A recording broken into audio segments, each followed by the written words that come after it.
Hello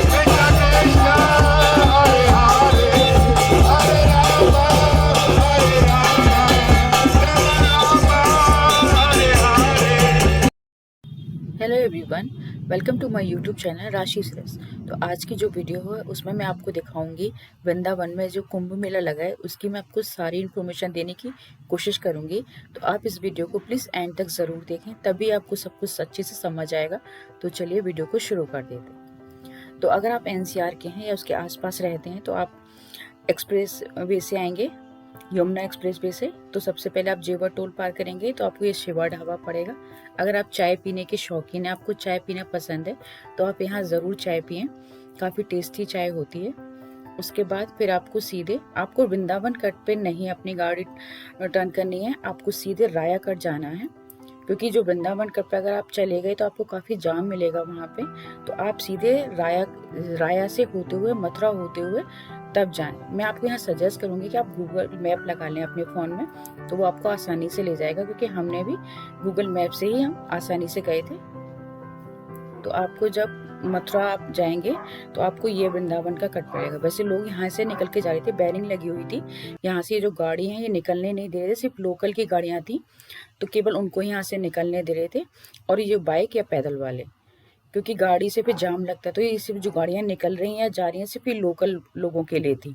लेकिन अगर आप बाहर से हैं तो आपकी गाड़ी को एंट्री नहीं करने देंगे यहाँ से। तो आप यहाँ से या तो पैदल जा सकते हैं, यहाँ भी पार्किंग थी तो आप यहाँ पे गाड़ी खड़ी कर सकते हैं और आप यहाँ से पैदल जा सकते हैं। लेकिन यहाँ पर एक ट्रैफिक पुलिस वाले थे, उन्होंने हमें बताया कि आप 1 किलोमीटर थोड़ा आगे चले जाएं, वहाँ पर पार्किंग है, वहाँ गाड़ी पार्क करके आप ऑटो या रिक्शे से कुंभ में तक जा सकते हैं। तो हमने वैसा ही किया, यहाँ हमने गाड़ी अपनी पार्क नहीं करी क्योंकि हमें शायद पैदल काफ़ी चलना पड़ता। अगर आप पैदल चल सकते हैं तो आप यहाँ से बैरिंग से पैदल जा सकते हैं, लेकिन आप वहाँ से 1 किलोमीटर गाड़ी आपको सीधे ही लानी है। और ये दारू करके कुछ पार्किंग है, यहाँ पर आप अपनी गाड़ी को पार्क कर सकते हैं। और उसके बाद इस तरह से हमने ये रिक्शा ले लिया था। ई रिक्शे की हेल्प से हम यहाँ पर ये कुंभ मेला, जहाँ पर आपको ये ई रिक्शा या जो ऑटो वगैरह हैं वो आपको यहाँ बस यहीं तक स्टॉप करेंगे। अब यहाँ से ये कुंभ मेला शुरू हो जाता है। काफ़ी चलना तो पड़ेगा, लेकिन जब चलते जाएंगे इस तरह से ये चीज़ें पड़ती जाती हैं बीच में। ये शाही कुंभ स्नान, कुंभ का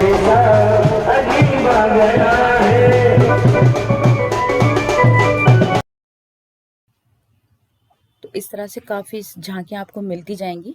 ये शाही स्नान करके आ रहे थे कुंभ से, तो ये झांकियाँ निकल रही थी। काफ़ी लोग चलते हैं, भीड़ इतनी ज़्यादा चल रही है कि आपको पता नहीं चलेगा कि आप कब कुंभ तक पहुँच गए। लेकिन हाँ, चलना काफ़ी पड़ेगा, तो फ्लैट सैंडल या चप्पल पहन के जाएं तो ज़्यादा बेटर है। अब यहाँ से शुरू हो जाता है कुंभ। तो यहाँ पे इस तरह से आपको पंडाल देखने को मिलेंगे, काफ़ी अच्छे हैं। अगर आप शाम के टाइम आएंगे तो यहाँ की लाइटिंग वगैरह भी काफ़ी अच्छी हो रही है। तो आप अगर लाइटिंग देखना चाहते हैं तो आप शाम को आएँ, लेकिन हम तो यहाँ दिन में गए थे। तो इस तरह से पंडाल बने हुए, जैसे ये नरोत्तम नगर। अब यहाँ एंट्री करते हैं अंदर की, तो ये इस तरह से लाखों रुद्राक्षों से निर्मित ये 25 फुट ऊंचे श्री शिवलिंग बने हुए हैं। मैं आपको थोड़ा जूम करके भी दिखाऊंगी। सारे रुद्राक्ष से बने हुए हैं, पूरी शिवलिंग पे रुद्राक्ष लगे हुए हैं। तो ये देखने में काफ़ी अच्छा लग रहा था। जब आप वहाँ जाएंगे तो आपको और अच्छा लगेगा देखने में। तो अंदर अंदर जो पंडाल तो उसमें भागवत भी चल रही थी, कथाएं भी चल रही थी। काफ़ी बड़े पंडाल लगे हुए थे, और एक नहीं काफ़ी सारे पंडाल लगे हुए हैं वहाँ पे। आप वहाँ आराम से बैठ सकते हो, लेट सकते हो। काफ़ी अच्छी सुविधाएं दे रखी हैं इस बार कुंभ में। कोई भी ऐसी शिकायत नहीं है कि यहाँ कुछ गलत है। साफ सफाई भी काफ़ी अच्छी थी। बस 1-2 चीज़ें मैं आपको एंड में बताऊंगी कहाँ थोड़ी सी कमी है, लेकिन हाँ फिलहाल काफ़ी चीज़ें अच्छी थी। ये सारे हवन कुंड के बने हुए हैं, यहाँ हवन होते हैं। तो हवन कुंड भी काफ़ी अच्छे से सजे हुए बने हुए थे। जैसे कि आप ये देख सकते हैं, काफ़ी बड़ा हवन कुंड था। तो ये सुबह के टाइम होते होंगे, स्नान के बाद यहाँ हवन शायद होते होंगे, तो इसका हवन कुंड था। काफ़ी स्पेस था इसमें बैठने के लिए भी।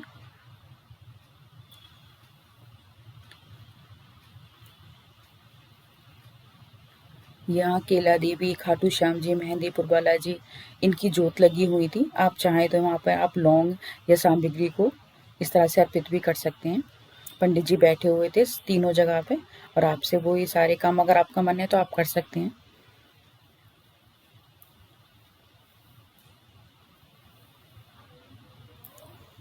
लेकिन जो सबसे अच्छी जो चीज़ लगी, सबसे खूबसूरत जो चीज़ थी, वो ये शिवलिंग थी जो रुद्राक्ष से पूरी इन्होंने कवर कर रखी थी। काफ़ी अच्छी लग रही थी। मतलब जितने भी पंडाल हैं, आगे भी आपको बहुत सारे पंडाल मिलेंगे, साफ़ ही काफ़ी अच्छे थे। अब यहाँ जल चढ़ाने की भी काफ़ी अच्छी सी सुविधा थी। ये आपको ऊपर जाना है, वो भी एक बंदा नीचे बैठा हुआ था, वो आपको ऐसे लोटा या जल उसमें डाल के दे रहा था। तो ये काफ़ी ऊंचाई पर, और आपको इस पाइप में ये जल डालना था। पाइप ऊपर आराम से खड़े होने के लिए एक बेंच भी थी, आप उस पर खड़े हो जाएं पकड़ के, और इस पाइप के ज़रिए से वो पानी शिवलिंग के ऊपर जा रहा था। आपको सिर्फ इस पाइप के अंदर शिवलिंग में पानी डालना था। एक जाली लगी हुई थी जिससे पानी में अगर कोई गंदगी है तो वो बाहर ही रह जाए, सिर्फ अंदर साफ पानी फिल्टर होकर ही जाए। तो ये सारी पाइपें लगी हुई थी जो शिवलिंग के ऊपर पानी जा रहा था। तो इस तरह से काफ़ी सारे अखाड़े लगे हुए थे।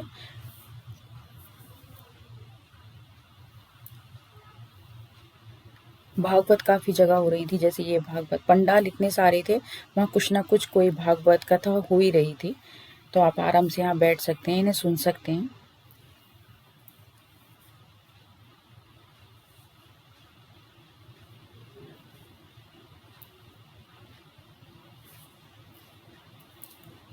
जब आप चलेंगे घाट तक, बीच में आपके काफ़ी सारे इस तरह से पंडाल पड़ जाएंगे, काफ़ी द्वार पड़ जाएंगे।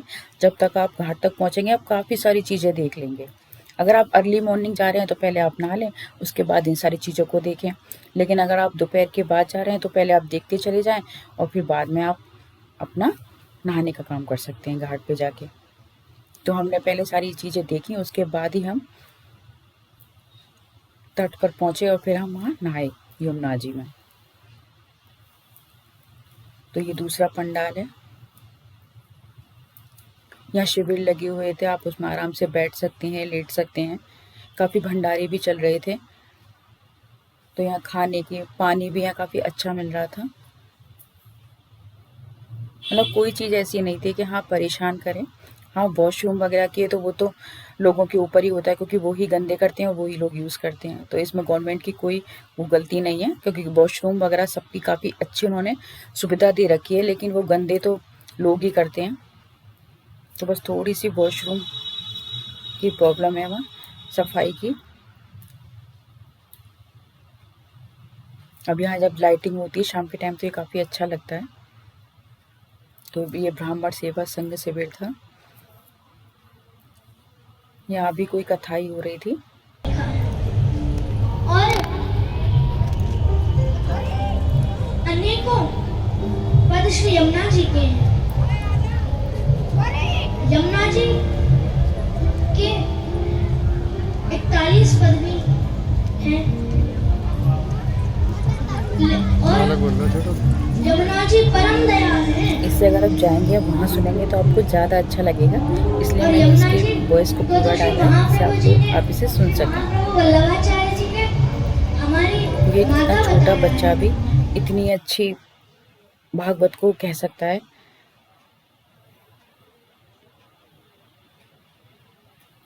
तो वहाँ सारे में इस तरह से पंडाल लगे हुए हैं, और सारे ही पंडालों में कुछ ना कुछ अच्छा है।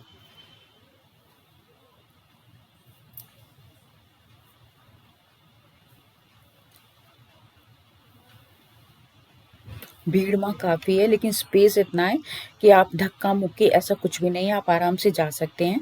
भीड़ तो काफ़ी है, लेकिन वो स्पेस, इतनी स्पेस में लगा हुआ है ये कुंभ कि आपको कोई भी धक्का मुक्की नहीं, आप आराम से हर चीज़ को एंजॉय कर सकते हैं।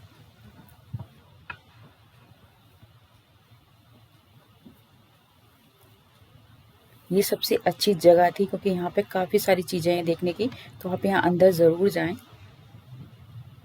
और ये सबसे अच्छा लगा कि उत्तर प्रदेश नहीं देखा तो इंडिया नहीं देखा। तो शायद ये कहीं ना कहीं सही है, क्योंकि उत्तर प्रदेश में हमारे में इतनी सारी चीज़ें हैं पूजा के लिए। तो शायद इनफैक्ट बहुत सारी चीज़ें हैं, मंदिर हैं, तो शायद मुझे लगता है यूपी के अलावा शायद ही कहीं हो। ये सारे फोटो जो लगे हुए थे वो कृष्ण जी की लीलाओं के फोटो थे। इस ये एरिया काफ़ी बड़ा था, इसमें काफ़ी सारी चीज़ें थी जिन्हें आप एक एक करके कम से कम 1-1.5 घंटा आप आराम से यहाँ निकाल सकते हो।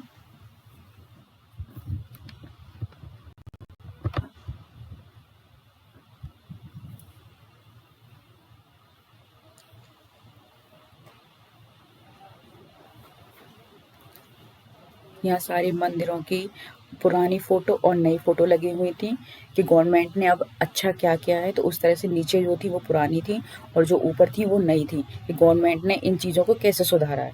तो वो दिखाया गया था इन सारी पिक्चर्स में। अगर आप मथुरा वृंदावन के आसपास है या आप एनसीआर के आसपास हैं तो आपको ज़रूर जाना चाहिए क्योंकि अच्छा लगा हुआ है कुंभ। और ऐसा नहीं है कि यहाँ वृंदावन में ये पहली बार लगा है। मैंने वहाँ पूछा था, एक पंडित जी थे तो वो बता रहे थे कि 12 साल में तो लगता है, ये लगता लेकिन ज़रूर है। पहला जो पिछली बार वो लगा था, जो वो लगा था 2010 में, उसके बाद ही अब लगा है और अब फिर 12 साल के बाद लगेगा। तो ऐसा नहीं है कि वृंदावन में ये पहली बार लगा है, लगता है, लेकिन इस बार ये है कि हमें पता लग गया है। ये चीज़ वहाँ काफ़ी अच्छी थी।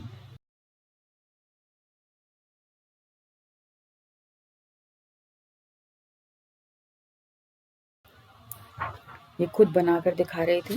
आप देख सकते हैं कि ये हाथों से कितनी सुंदर तरीके से बना रहे थे। अच्छा लग रहा था। जब आप इसे जाकर देखेंगे तो आपको और ज़्यादा अच्छा लगेगा।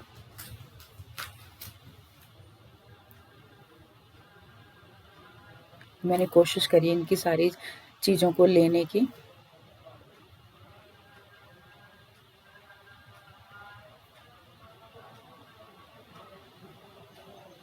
पूरा मथुरा वृंदावन के जितने सारे मंदिर हैं या फिर परिक्रमा की जो कुछ है, पुराने से नया तक सब कुछ इसमें इन्होंने लगा रखा है, पूरा बाई फोटो, जिससे आप समझ सकते हैं कि पहले कैसा था, अब कैसा था, या जो यहाँ की हिस्ट्री है मथुरा वृंदावन की, सारी कुछ थी इसके अंदर। यहाँ एक प्रोजेक्टर और लगा हुआ था। ये आपको शायद मैं आपको इस तरह से दिखाऊं, लेकिन ये म्यूजिक के साथ है तो ये काफ़ी अच्छा लग रहा था। यहाँ बैठने की काफ़ी अच्छे सोफे वगैरह पड़े हुए थे, आप अच्छे से बैठें और देख सकते हैं।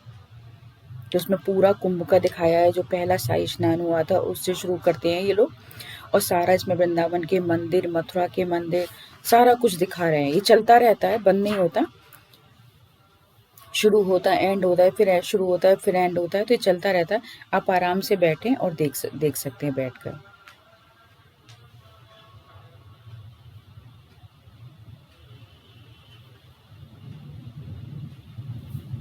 अब यहाँ ये बुक मिल रही थी कुंभ की, जो ये बुक कुंभ लगा हुआ है अभी जो वृंदावन में, उसकी पूरे इसमें लिखा हुआ है कि किस तरह से लगा है, किन किन लोगों के जरिए से लगा है, वो सारा इस कुछ बुक में। आप चाहें तो इसे भी खरीद सकते हैं वहाँ से।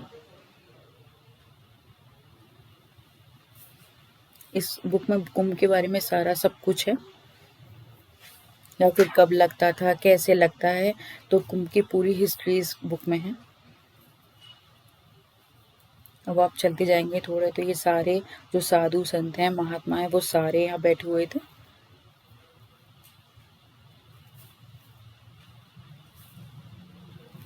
यहाँ लोग अपने हाथ भी दिखा रहे थे, अपने बारे में पूछ भी रहे थे इन लोगों से अंदर जाके।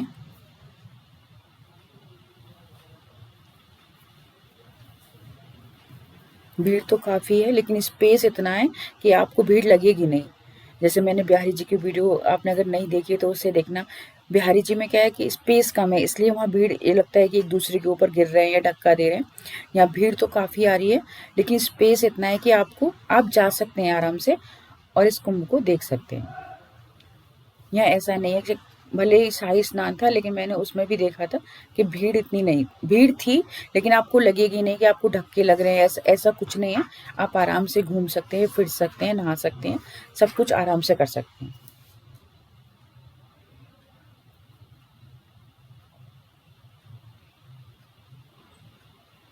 अगर आप मथुरा वृंदावन के आसपास हैं या एनसीआर में ही रहते हैं तो आपको यहाँ जाना चाहिए, क्योंकि आपको यहाँ जाके अच्छा लगेगा।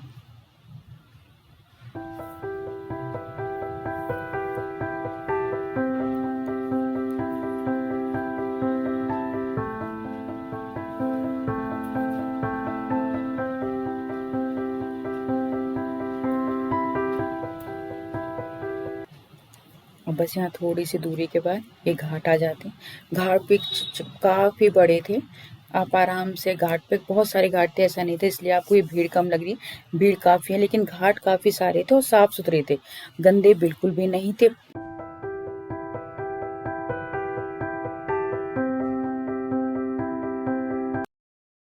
इस तरह से ये बेरिंग लगी हुई थी, जहाँ पानी थोड़ा गहरा था तो ये लगा रखी थी, आप इसके अंदर अंदर आराम से नहा सकते हैं। उसके बाद ये लकड़ी की बेरिंग लगी हुई थी जिससे कि कोई उधर ना जा पाए।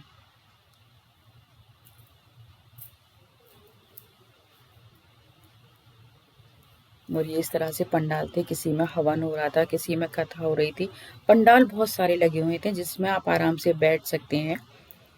आपको कोई परेशानी नहीं है कि कहाँ बैठें कहाँ लेटें, ऐसा कुछ भी नहीं है। अगर आप रात को भी जाते हैं तो आप आराम से बैठ सकते हैं, लेट सकते हैं, सो सकते हैं।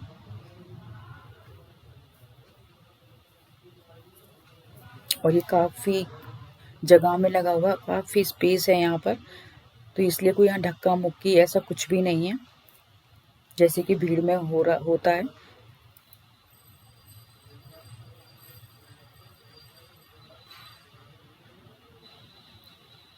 अभी जो घाट था, यह नंद जी की एक डोला आया था, तो उसके लिए इनकी अब उनका नहान था, तो बस मैंने थोड़ी सी उसकी क्लिप ली है।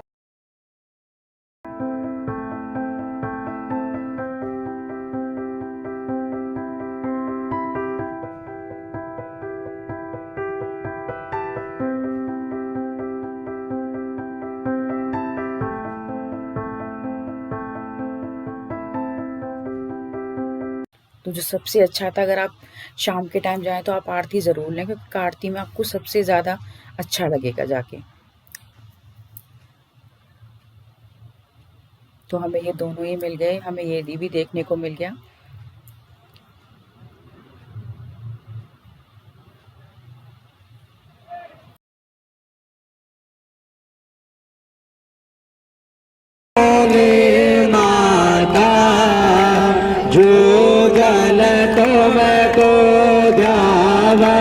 जो जल मैया जी को पूजत सुख संपत्ति पाता।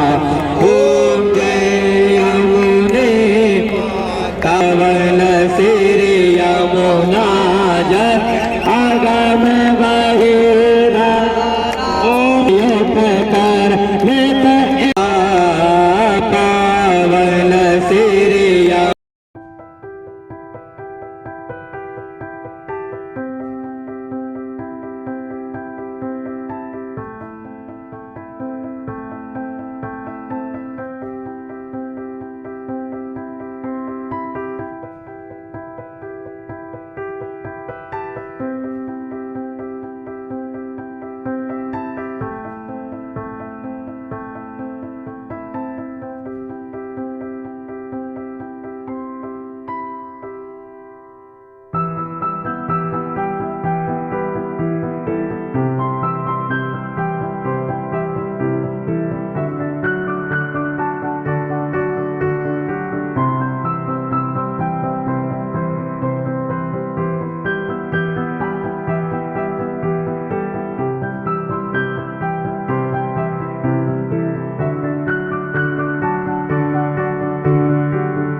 अब हम जब ये वापस आ रहे हैं तब की सारी चीज़ें हैं, क्योंकि शाम के टाइम थोड़ी भीड़ और ज़्यादा बढ़ रही थी, क्योंकि शायद लोग रात को ये कुंभ देखते हैं, सुबह नहाकर फिर निकलते हैं।